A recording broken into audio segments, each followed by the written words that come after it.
Protect Rural Oklahoma. I want to welcome and thank you for being here tonight. Protect Rural Oklahoma was formed out of a need to stand up for Northeast Oklahoma in response to the projects like the Northeast Oklahoma Transmission Enhancement Project, or NEOTEP as we call that, and projects we believe that are unnecessary, unsustainable, and harmful to our communities. And we're passionate about protecting our homes, our families, agricultural land, and natural resources that make green country such a special place to live.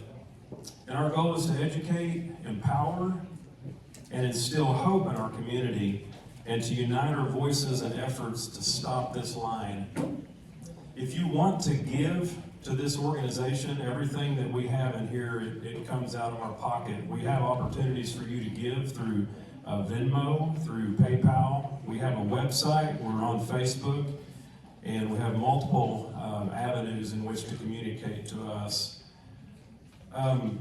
Tonight, the meeting schedule is over here beside me, and we're going to have several excellent speakers talk tonight, and then you'll have opportunities to go to different tables for the county in which you reside in to look at maps and become connected.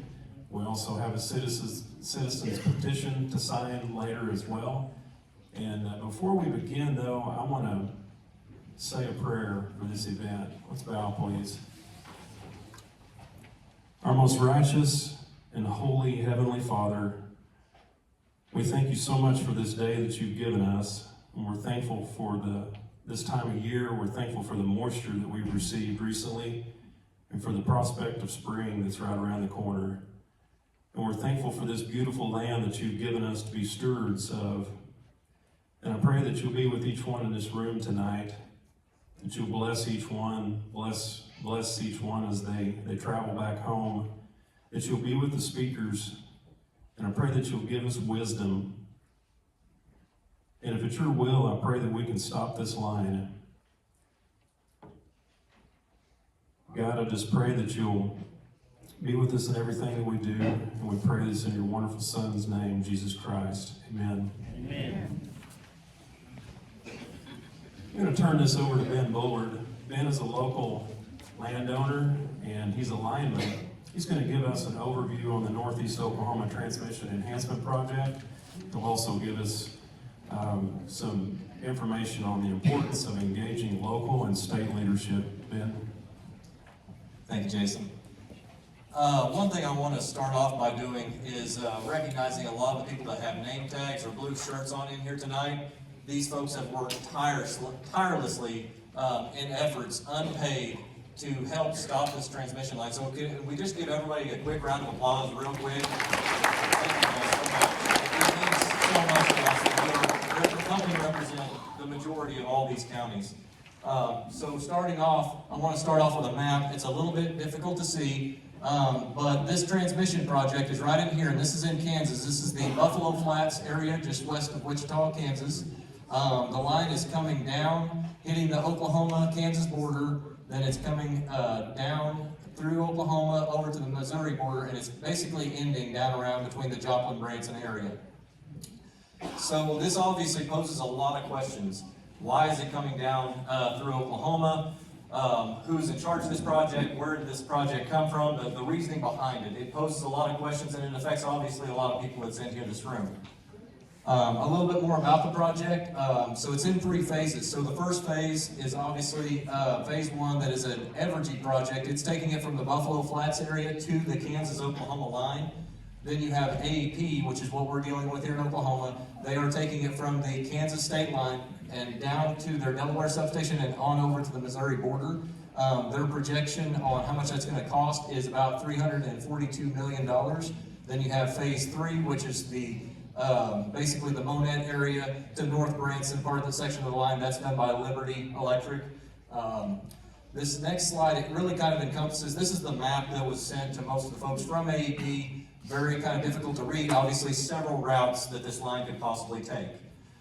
This line is going to be, it's a 345,000 volt line, which is an extremely high voltage line. We already have one of these high voltage lines that crosses through Craig County that was put in by KMO about 12 years ago. But this is crossing 4 Oklahoma counties. It's crossing Washington, Nowata, Craig, and Ottawa counties. So what we did here is we took the map that AEP gave us, and we were trying to answer the question, why is this coming through Oklahoma? It makes sense. Most of the time with transmission lines, they're trying to get from point A to point B in the straightest line possible. So why they're cutting down into Oklahoma, we have to kind of, because they're not telling us everything, we have to try to figure some of these things out for ourselves. So this bottom map down here is pulled right off of the Southwest Power Poles cube. The green markers indicate wind generation that is predicted to be added in. Your orange is solar, and your yellow is battery/solar storage facilities, hybrid facilities. So the reason that they are actually trying to come down and utilize this route is to help interconnect all these green energy projects across this county. And so it kind of helps paint a little bit bigger picture of why they're coming down here, why they're using this corridor, why they're picking this route. And just to add in that this is only from the SPP, so there are other renewable energy projects scattered across these counties, but they're not always in the SPP queue because you have like different cooperatives like KMO Power. KMO Power is a transmission cooperative. They fall not under the SPP, but under AECI, under Associated's authority. So some of these projects that are not up here, if you're looking for something that you're like, man, I've heard that there's something else going on in this area and you don't see it up here, it's because it may not be in the SPP's queue. It might be with one of those other companies. So what we were kind of told about this project versus what this project really is.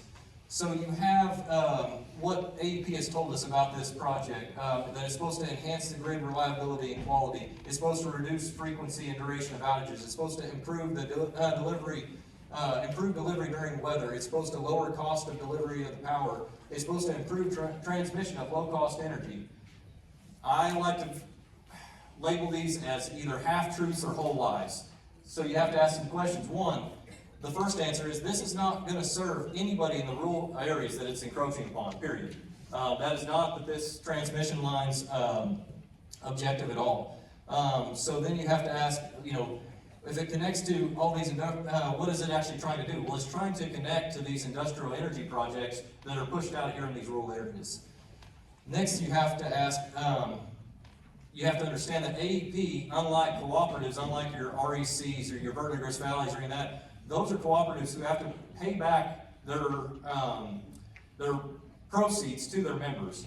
AEP is a privately traded company whose only objective is to make their shareholders more money. So when you have a project that's going to cost $342 million, who do you think is going to pay for that? The ratepayers. It always falls back on the ratepayers. It has absolutely nothing to do with trying to deliver more efficient power. They are, so then you have, obviously, like I say, it's funded by the local ratepayers. So how does this impact us? It impacts us in a lot of big ways. One of the first ways it's going to impact us is your property values are going to decrease. If this line goes directly across your property, even if it doesn't go directly across your property, if you're within a 3-mile radius of this, your property value in some aspect is going to be affected 100%.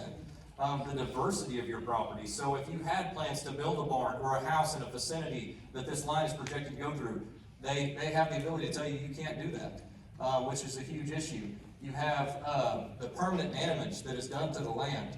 You have increased electric rates. You have the potential for health and safety risks, and we'll get into that just a little bit further.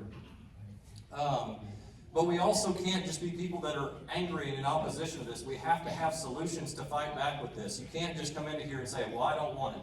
They're going to say, well, what are we supposed to do about it? So what we can do about it, or what they can do about it actually, is you can build energy generation where the power is needed. The power generation in this area is fine. There's absolutely nothing wrong with it. The problem, they have a need, they have a demand somewhere else. The answer is to build a generation where the demand is. We don't want to move this line. We don't want the line, period. We don't want the line to go through Kansas. We don't want it to go south of us, north of us. It's not necessary.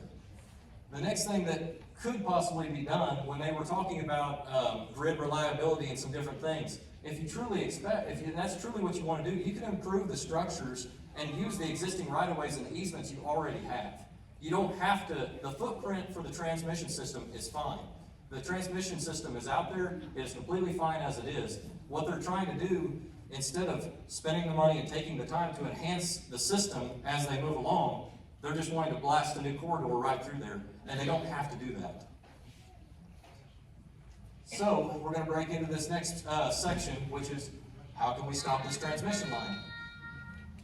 So first thing that we can do is we can engage and hold accountable our state and local leadership. You know, this comes down to talking, not only just talking to our commissioners, but reaching out to our state representatives and sending them emails to let them know we are in opposition to this, the things that we know that they can do. You know, county commissioners, they can put in road use agreements, they can put up, ask for upfront bond money. If they know that the majority of their constituents are against this, they can write up a resolution. And like I say, there are things that they can do with it. We're only asking people in their positions to do what's within their grasp, that's within their bounds. We're not asking them to overreach in any form or facet. We are doing them what's within their legal bounds and the jobs that they have. You have state representatives, state senators, you have the Native American tribes, you have the Oklahoma Cattlemen's Association, you have your Oklahoma Farm Bureau. We need to, as the community, need to be engaging any and all aspects and every facet of any type of leadership, any type of elected official, engaging with them, sending them emails, asking them what they're going to do, how can they help the community stand against this encroachment of this transmission line. So, like I say, we want to submit emails. We also need to be looking into the Oklahoma Corporation Commission, which we will be looking at, they're talking about a little bit later. The Federal Energy Regulatory Committee, the Southwest Power Pool, AEP themselves, be sending them letters, be sending them emails constantly, like, we don't want this. And the more that everybody gets involved, they don't want to hear from just one or two people. They're used to fighting that fight. How we're going to win this thing is by the entire community, by 4 counties standing together and saying, absolutely not. We have to come together on this deal. Like I say, I've been in this electric industry a long time. I've seen these easements. I've seen these transmission lines. I've seen the eminent domain. I've seen all these things take place. And like I say, the one thing that they cannot fix, the one thing they cannot overcome is when the people all truly stand together. What they're used to is picking people apart. And so, like I say, I'm just going to encourage absolutely everybody to stick together and engage and engage and engage our local leaderships and our local officials and see where they stand. We need more action and a lot less words. A lot of people say, well, you know, talk to someone else. You need to go talk to them. No, what can you do in the position that you're given? You have abilities in the position you're given. Please utilize it. We need you. Also, we are at these tables, we're going to have petitions that we can sign. This petition is mostly just to give our local elected officials to say, this is how many people are standing against this. This is just a visual for them to say, hey, there is a large amount of people that are standing against this, so please be with us in this fight. And so we will have a petition at the end of this. There will be a QR code for you to electronically sign up if you're not able to get around to the tables and see that page later. And like I say, the biggest thing is to encourage our leadership to take action. Like I say, the county commissioners, they can take a resolution, they can send it to the OCC, they can file a case against the OCC. We're speaking with a lot of the tribal leadership right now that they can file against the OCC. There's a lot of these things that can take place. Our state representatives, they can start passing bills and legislation. It doesn't matter, even if their bill doesn't even make it to the floor. The fact that they're trying, that we're seeing them actually taking action and taking steps forward to help us is such a huge step. Let's see. So yeah, I was gonna say that was my end. Okay, sorry about that. Let's keep it rolling. So, Jason, it's back to you. Thank you, guys. Thank you, Ben. Appreciate that, Ben. George Hubbard's going to talk to us about community solidarity. George is a local landowner, and here you go, George. Well, thank you, and I'm sure some of you are wondering why they asked me to be up here. I'm still asking that question. I'll be the least professional speaker that you'll hear tonight, but first I want to say one thing. As Jason said, my wife and I are landowners in Ottawa County, soon to be landowners in Craig County, and tonight makes me proud to live in Northeast Oklahoma by your attendance tonight. Appreciate that, yes. I've been to a few of these meetings, not of this kind, but been to meetings before, and you have 4 people show up. That makes it hard to fight a fight, to do that. And I'm not going to give you a sermon, but I thought it was quite telling. Last week, my devotion came up, and this is out of Ecclesiastes 4:9. It says, 2 are better than 1 because they have a good return for their labor. And really, that's what we're asking about tonight. As Ben alluded to, this is not a one-on-one fight. AEP will win that fight, guarantee it. This is a fight for all of us. And if you're here tonight and the proposed line is not going across your land, it's your fight as well. Because once, if they change their mind, so to speak, it could be your land that it goes across. The other thing I think about is, if it doesn't go across my land, but it goes across my neighbor across the road, that's not fair to them as well. I still have to look at it. They have to deal with it. So it's one of those things that I truly believe in my heart that this is a community fight. This is has to be solidarity across the community with one voice, so to speak, with many feet. And that's what I want to just allude to just a little bit. I normally don't use notes, but Natalie said I only had 5 minutes tonight, so I thought I better stay on task. And so if I read here a little bit, excuse me. But one of those things is, as you'll hear throughout the night, it's standing together, being together as a community to do that. And the one thing that that maybe a lot of people don't understand is right now, you do not have to let anybody on your property. You don't have to let them on to do a survey. You don't have to sign up for an easement. You have that right. You are the landowner. You have that right. If it does come that they start bringing you paper and contracts and things like that, I would suggest that you have somebody read that that really knows what's going on.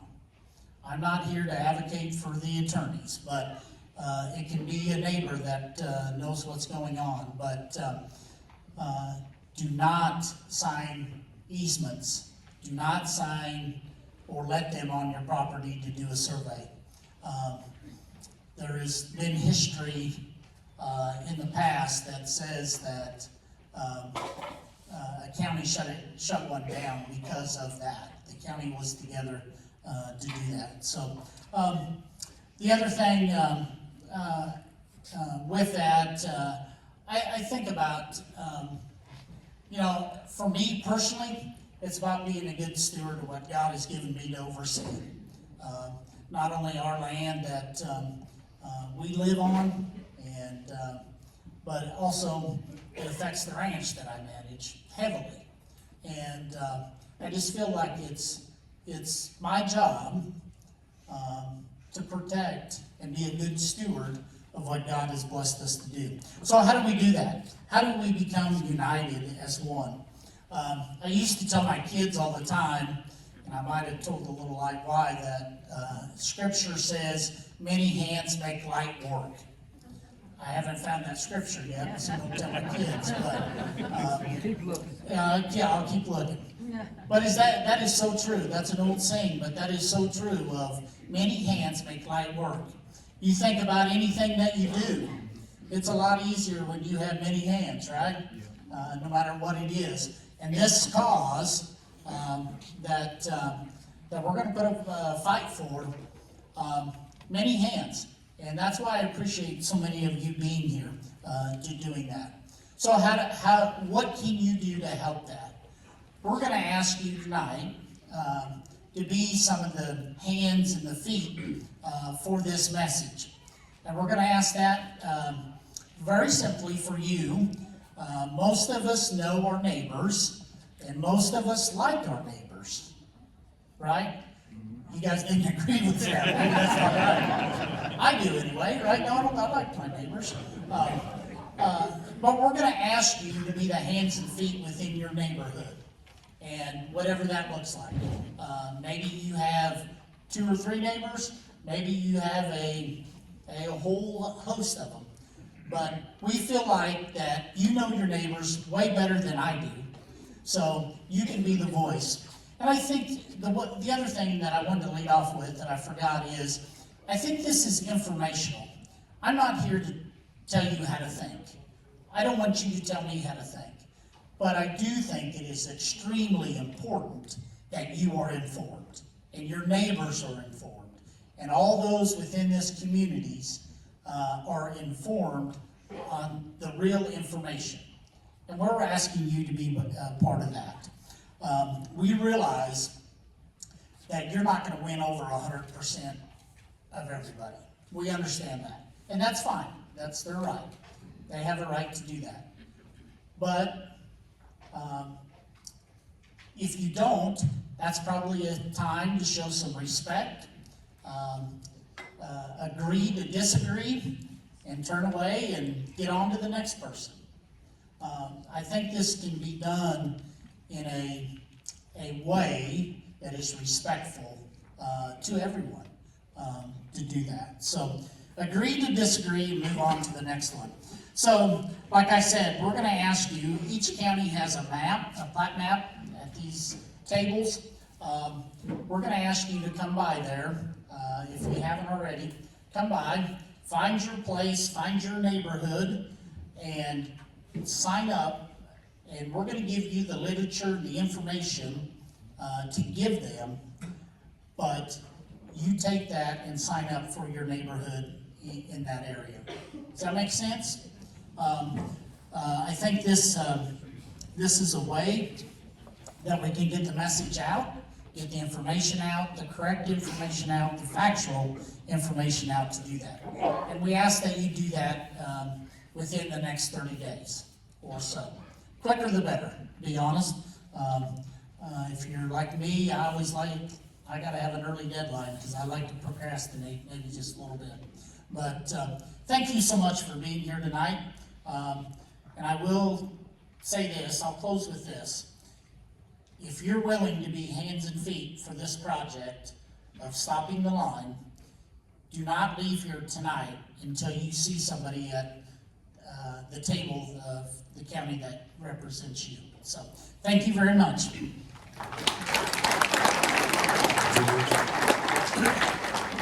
Up next will be Rick Mosier. Rick Mosier is the president and general counsel at Robson Properties. He's going to talk to us about an overview of the survey and eminent domain process. Here you go.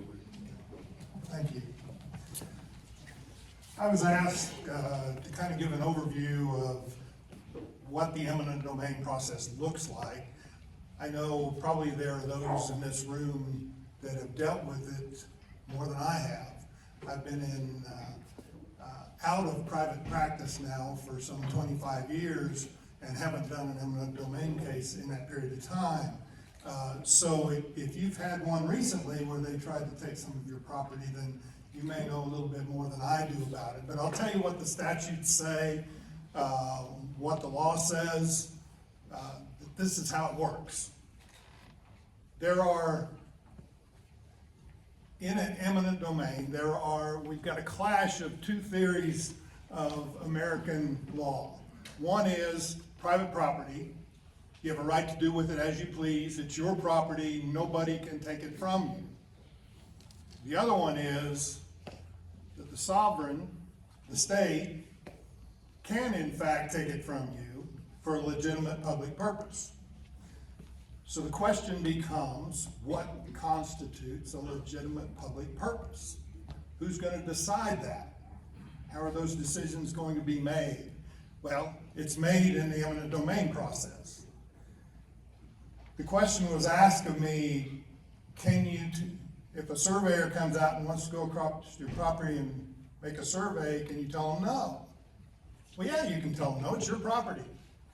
As long as they don't have a court order that says they have a right, then things have changed. But that typically will happen as the process, after a case has been filed and the process has begun.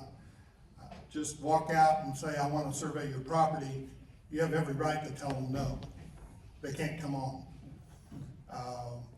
And if they push back, which I don't think they will, because they're just gonna be contract surveyors who've been paid to come do a survey.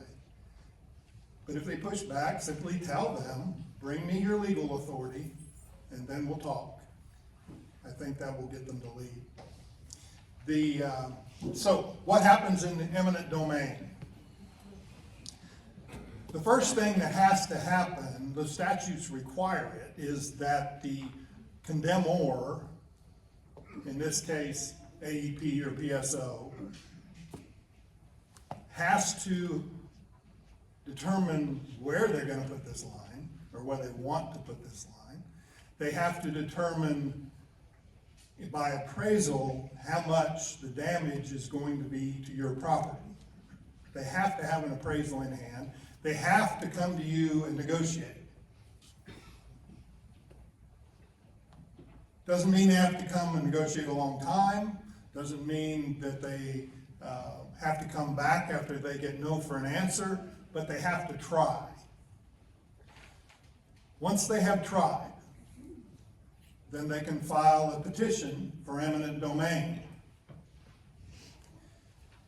The issues in that are going to be, number one, value of what's being condemned.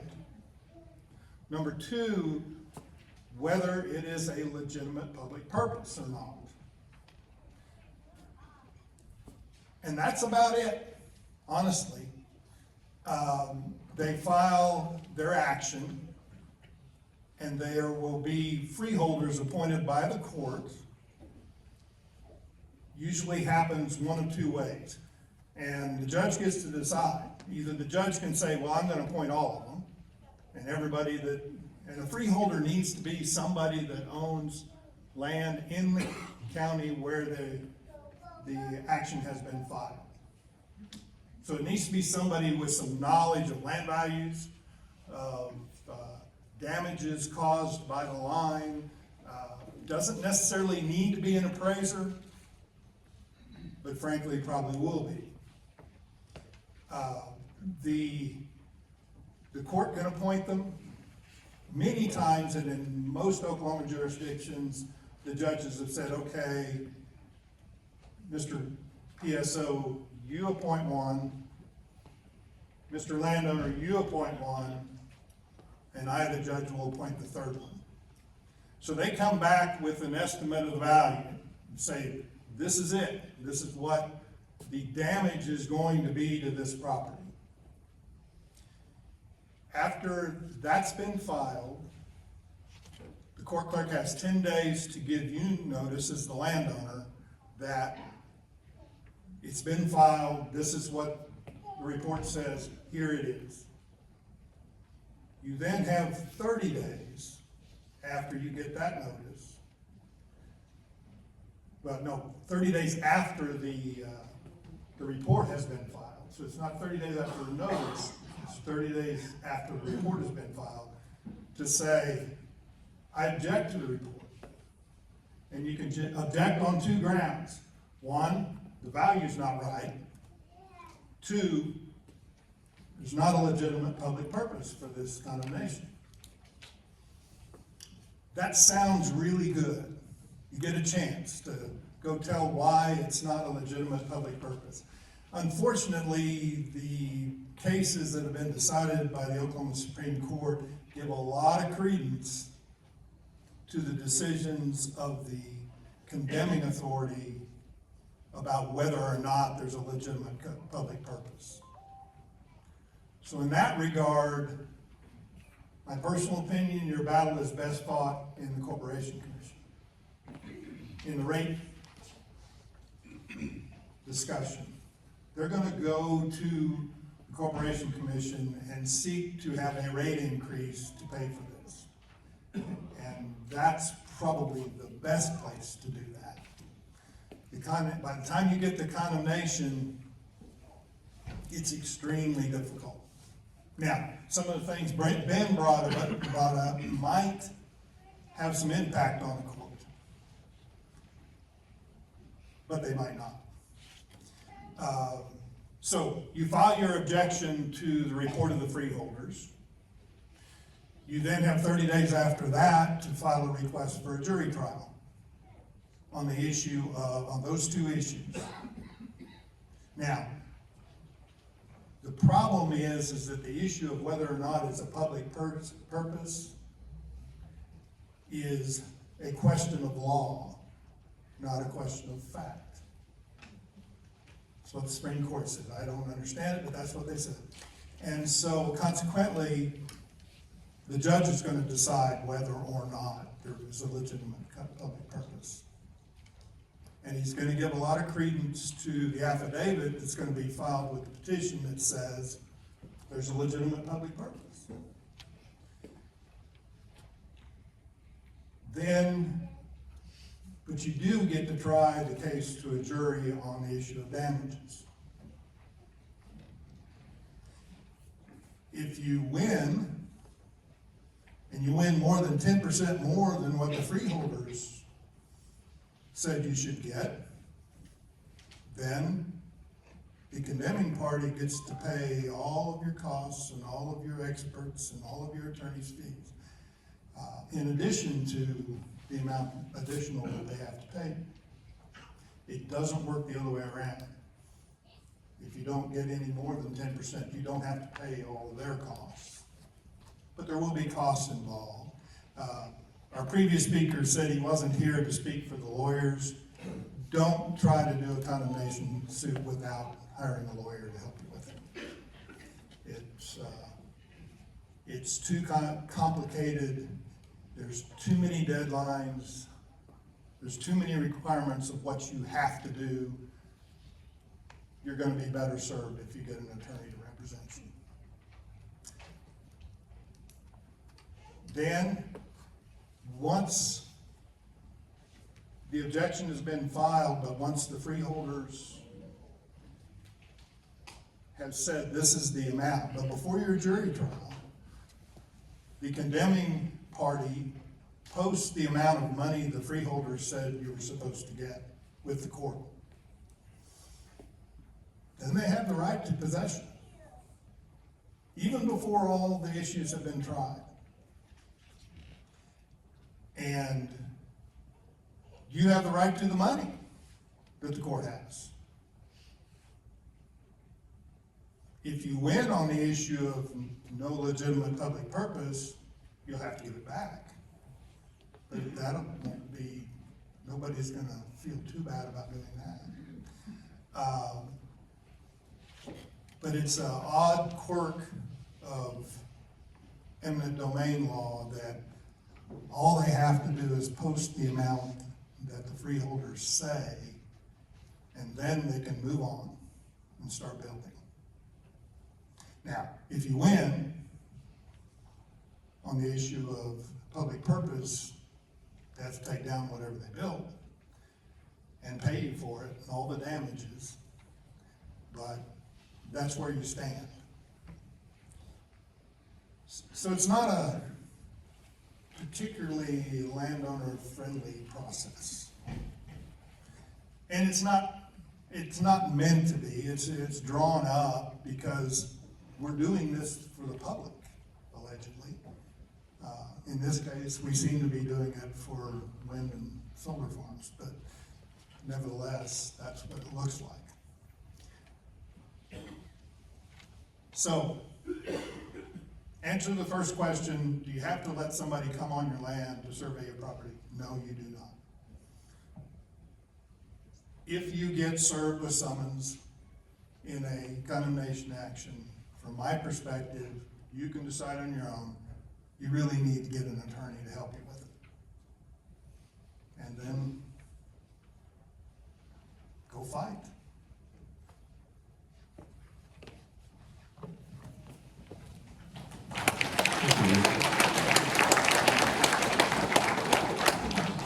Up next, Natalie Bullard. Natalie is a landowner. She's the wife of Ben. She's the manager of Protect Rural Oklahoma. She's going to talk to us about intervening with the OCC. Go, Natalie. Thank you. So as George Hubbard visited with you guys about earlier, the community solidarity, that is the number one goal here, is to stop the line by not signing easements, right? You saw the saying, the slogan, decline to sign, stop the line. But the OCC is the second huge piece of intervention that we can have. So if we don't sign and they don't get easements, and there's several hundred people across 4 counties that don't sign, we now create a huge issue for AEP, and they do not want to have to take hundreds of landowners to court for eminent domain. So the beautiful thing is there's power in numbers, and that is why community solidarity is such a big part of this. They do not, it would be a public relations nightmare for them to take multiple hundreds of people that said we are not going to sign to court. They do not want to do that. So there's power in numbers and us standing together. Thank you, Rick, for explaining that so we could understand better what the process would look like for the survey and for the eminent domain process if it got to that point. The other huge thing, as Mr. Mosher alluded to, was intervening in the OCC process. We absolutely have power in numbers also in this area in regards to intervening in the OCC process. This is an extremely important piece of the puzzle to us being successful in making our voices heard and standing as a unified Northeast Oklahoma 4-county area and letting them know that we are not budging and we will not accept this project. So what does that look like? What is intervening in the OCC process? Before I explain this slide, I also want to be very upfront with you. This is not an action item tonight, meaning you're not going to intervene tomorrow, or you're not going to intervene tonight. We have to wait until AEP submits their application to the OCC before we can intervene. But every single person in this room that wants to stop the line, and every entity outside of this room, tribes, Board of County Commissioners, senators, state reps, all have a voice and the ability to intervene and make known to the OCC that we are challenging their process. We are challenging their certificate of authority being approved for this AEP project. So I want you guys to know that there is power in numbers, and everybody, every single landowner can step up and intervene and be a party in this case. So last year, there were 2 House bills that passed, House Bill 2752 and House Bill 2756 through the Oklahoma legislature.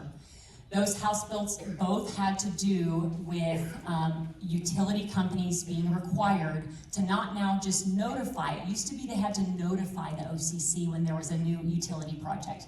Now they have to apply and get approval for those projects, and that's where the power can lie in our hands speaking up. So they now have to apply because their project is over 300 kilovolts. So if it's over 300, ours is 345, they now are required to apply for this process with the Oklahoma Corporation Commission. And we can step in and challenge, like Mr. Mosher said, from the cost or the rate standpoint, the increase that we will see on our bills. We can also challenge in any other way that we see fit, you see fit as individual landowners when you intervene. And what we are doing is we're saying this is not benefiting our counties directly. We are having this built on our ratepayers' backs. They want to eminent domain our land, and that is unfair because this is for private shareholders' profits. So anyways, many points that we can talk about to make when we intervene in that case that we will visit about in about a month or so. Anyways, we state our reasoning for why OCC should deny AEP's approval of their certificate of authority. OCC will actually hold a hearing. It's kind of like a pseudo court case in front of their board, and they will hear everything. We will be able to rebuttal. We get opportunity to get all of the findings and the discovery of the case. So there's question and answer from both sides, again, similar to a court case.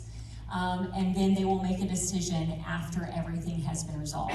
They don't want to hear from you. They don't want opposition.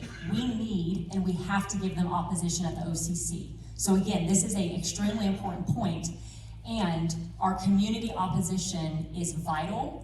And everybody that intervenes, they have to answer. They are required to answer to us, and they are required to submit the findings to us and to keep us engaged in the process and to notify us along the way as things transpire.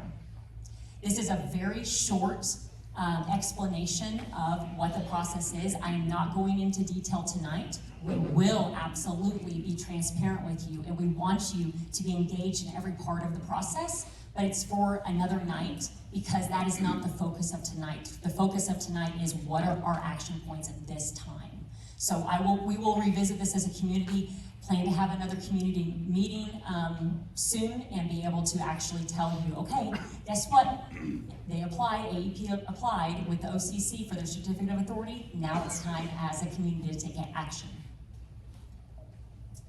And we also think that based upon what we heard from AEP as far as when they're going to apply with the OCC, we think it will probably be end of April or sometime in May when they apply. And then after they submit their application, then we can take community action.